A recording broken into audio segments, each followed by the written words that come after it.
Bonjour à toutes et à tous. Aujourd'hui, nous nous embarquons pour un voyage extraordinaire. Une aventure qui va bien au-delà des sentiers battus. Notre destination, la magnifique île Maurice, joyau de l'océan Indien. Vous la connaissez peut-être pour ses plages sublimes, ses lagons turquoises et son soleil éclatant. Mais saviez-vous qu'elle recèle un secret encore plus précieux, caché au cœur de ses forêts? Une histoire botanique riche et fascinante, pourtant souvent méconnue du grand public. Imaginez une île née de volcans, isolée dans le vaste océan Indien, loin de tout continent. Cet isolement a permis à la nature de faire preuve d'une créativité sans limite, donnant naissance à des formes de vie uniques. Au fil des millénaires, des plantes et des arbres uniques ont évolué ici, introuvables ailleurs sur Terre. Véritable joyau de la biodiversité.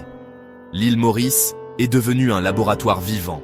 Un coffre au trésor de biodiversité où chaque recoin recèle une surprise. Nous allons ouvrir ce coffre ensemble, explorer ses merveilles cachées et ses histoires oubliées. Mais ce n'est pas seulement une histoire du passé, c'est aussi une histoire du présent, où des gens passionnés se battent chaque jour pour protéger ces merveilles naturelles. Alors, attrapez votre chapeau d'explorateur et préparez-vous à l'aventure. Nous plongeons ensemble au cœur de l'île Maurice, là où la nature règne en maître.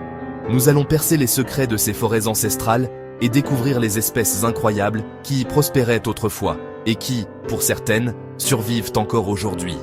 Êtes-vous prêts à explorer ce monde caché? Allons-y. Imaginez l'île Maurice, non pas telle qu'elle est aujourd'hui, mais telle qu'elle était il y a des siècles, bien avant que l'homme ne laisse son empreinte.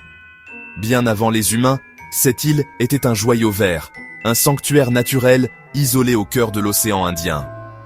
Une forêt tropicale dense couvrait presque toute l'île, des sommets des montagnes aux plaines côtières, formant un manteau végétal ininterrompu.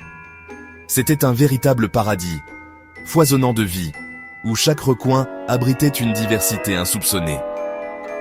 Cette forêt primitive était incroyablement spéciale, un monde à part entière. Pourquoi? Parce qu'elle abritait un nombre stupéfiant d'espèces endémiques, des plantes, des fleurs et des arbres introuvables ailleurs sur la planète. Chacune était parfaitement adaptée à cet environnement insulaire unique. Pensez aux fougères géantes, aux palmiers imposants et aux arbres aux noms exotiques qui formaient une canopée mystérieuse et fascinante. L'air aurait été rempli du parfum des fleurs inconnues, aux couleurs éclatantes et aux formes étranges, et des sons d'oiseaux et d'insectes uniques, dont les chants résonnaient à travers la forêt. C'était un monde complexe et interconnecté, où chaque espèce jouait un rôle essentiel dans l'équilibre de l'écosystème. Ce n'était pas n'importe quelle forêt.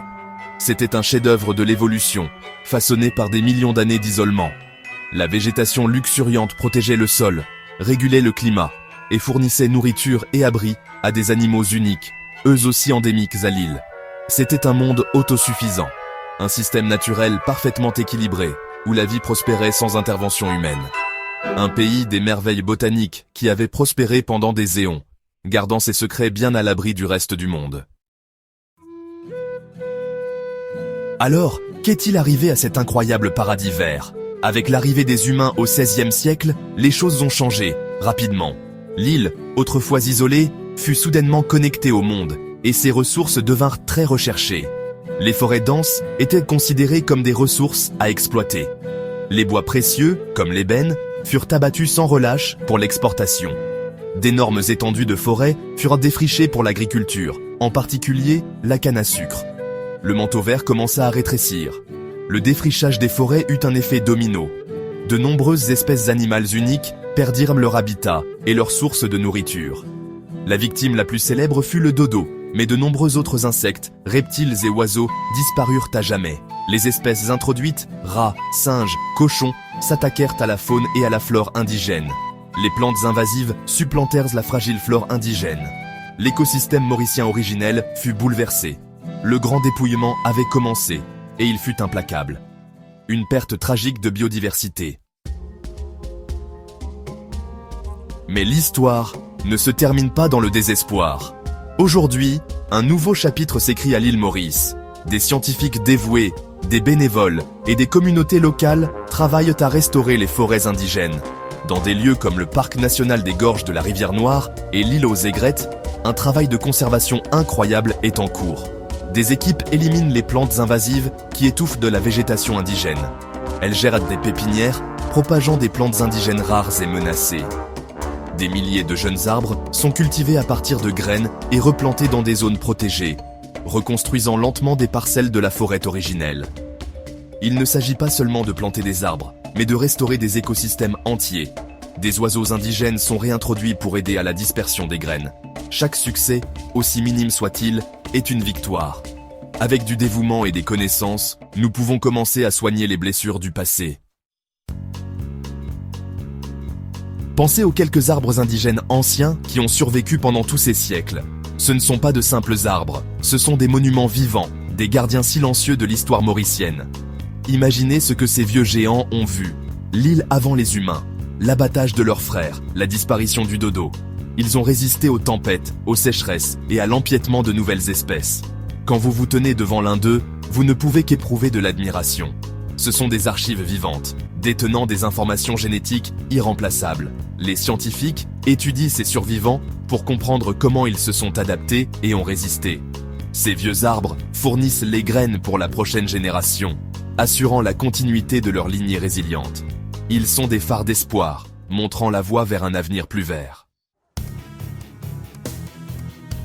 L'île Maurice, malgré ses pertes, reste un point chaud de biodiversité, un véritable trésor naturel au cœur de l'océan Indien. Les vestiges de ces forêts indigènes, aussi petits soient-ils, sont des sanctuaires pour une vie introuvable ailleurs, abritant des espèces rares et précieuses. Ces écosystèmes uniques nous incitent à les écouter, à les comprendre et à les protéger, car ils racontent l'histoire de la résilience et de l'adaptation. Chaque arbre, chaque plante, chaque insecte joue un rôle dans ce puzzle complexe, contribuant à l'équilibre fragile de la nature. Retirer trop de pièces, et l'ensemble de l'image s'effondre, menaçant la survie de nombreuses espèces et la nôtre. La santé de la forêt est liée à la santé des récifs, de l'eau et de notre propre bien-être. Tout est interconnecté dans ce vaste réseau vivant. Ces espaces naturels fournissent des services essentiels, air pur, eau douce, et aident à lutter contre le changement climatique, tout en offrant un refuge à la biodiversité. Ils ne sont pas seulement jolis, ils sont vitaux pour la planète et pour nous, soutenant la vie sous toutes ses formes. Préserver la forêt mauricienne, c'est sauvegarder des systèmes de survie, des ressources et des savoirs transmis de génération en génération. Il s'agit de protéger un patrimoine naturel unique pour les générations futures, afin qu'elles puissent aussi s'émerveiller de cette richesse. La valeur de la nature va bien au-delà de l'économie. Elle touche à notre identité et à notre avenir commun. Chaque bruissement de feuilles, chaque chant d'oiseaux est un rappel de ce monde précieux et fragile qu'il nous appartient de préserver. Nous devons écouter cet appel et agir pour que la forêt mauricienne continue de vivre et d'inspirer. Les efforts pour restaurer les forêts de l'île Maurice sont vraiment inspirants. Comme l'a dit Sir David Attenborough, comprendre le monde naturel apporte une grande satisfaction. Chaque graine semée, chaque jeune pousse plantée est un acte de foi en l'avenir. C'est un engagement à reconstruire ce qui a été perdu et à créer un héritage vivant. Ces nouvelles forêts peuvent prendre des décennies, voire des siècles pour mûrir.